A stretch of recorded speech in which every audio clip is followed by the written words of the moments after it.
वंदे मातरम। शिक्षक साथियों और संस्था प्रधान साथियों,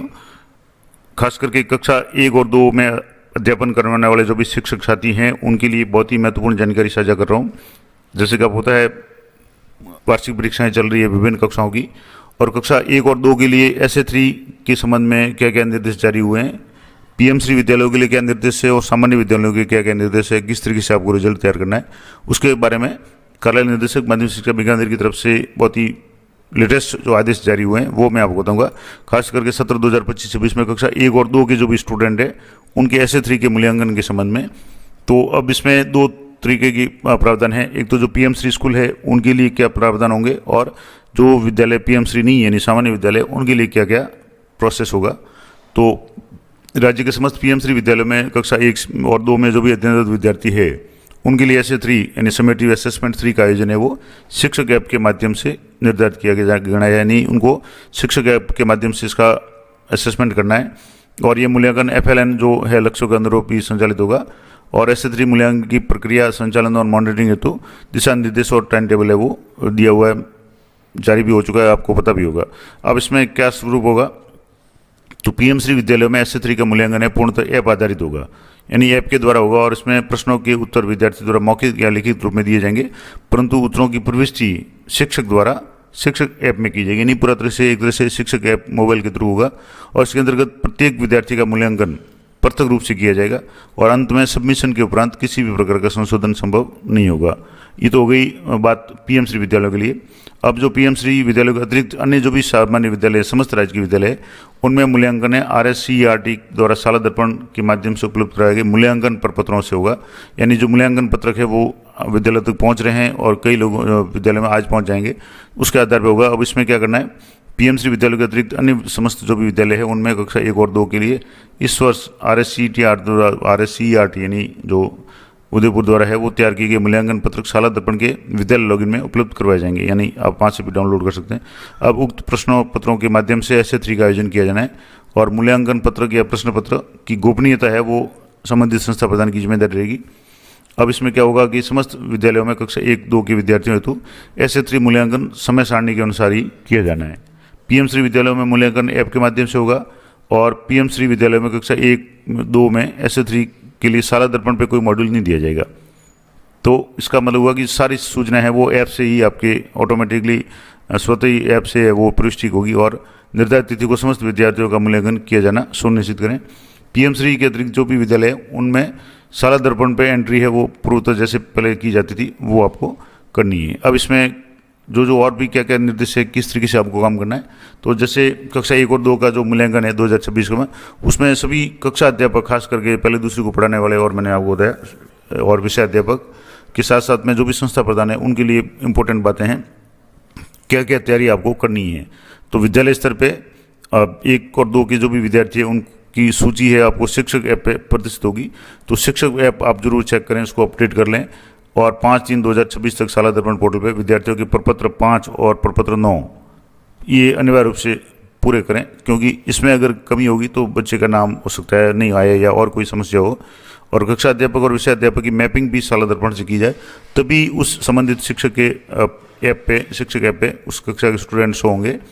उक्त के अभाव में किसी भी विद्यार्थी का मूल्यांकन नहीं होने से संबंधित जो भी संस्था प्रधान है उसकी जिम्मेदारी होगी। तो ये सुनिश्चित जरूर कर ले कि सभी कक्षा अध्यापक या विषय अध्यापक है उनके स्टूडेंट है वो उसके शिक्षक ऐप में शो हो रहे हैं वो। अब शिक्षक स्तर पे क्या करना है, तो शिक्षक ऐप का जो लेटेस्ट वर्जन है इंस्टॉल करें। अब जैसे मैंने कल भी एक साथी थे, उनकी प्रॉब्लम आ रही थी शिक्षक ऐप में, जैसे अटेंडेंस वगैरह जो भरते हैं उसमें उनका अटेंडेंस वगैरह नहीं आ रही थी, स्टूडेंट का नाम नहीं आ रहा था, वो लॉगिन ही नहीं हो रहा था। तो उसका एक कारण तो है कि ऐप आप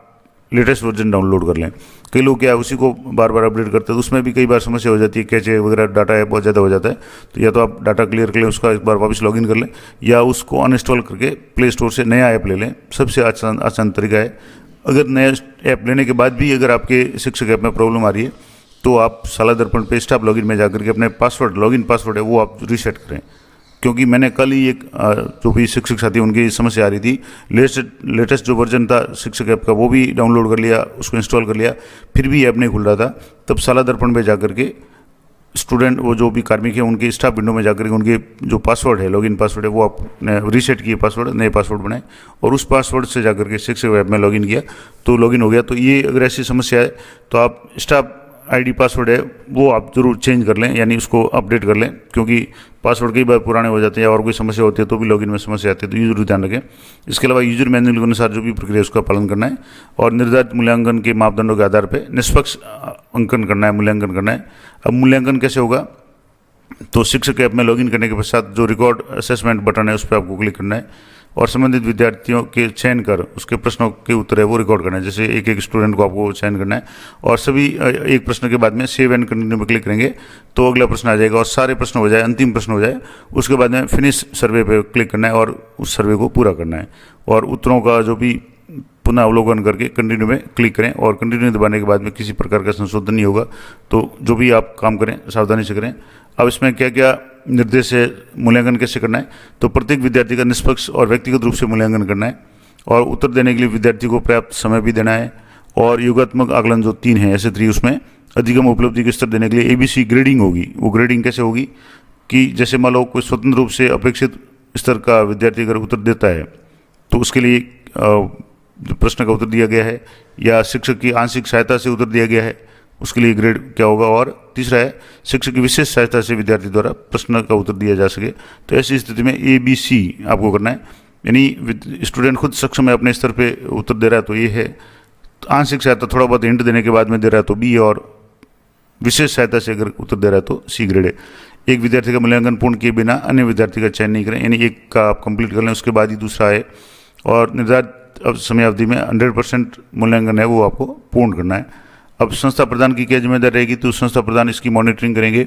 और सुनिश्चित करेंगे कि सभी स्टूडेंट उपस्थित हो, सभी का निर्धारित समय में मूल्यांकन हो जाए।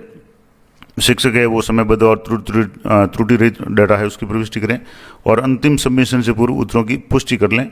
इस तरीके से ब्लॉक लेवल पे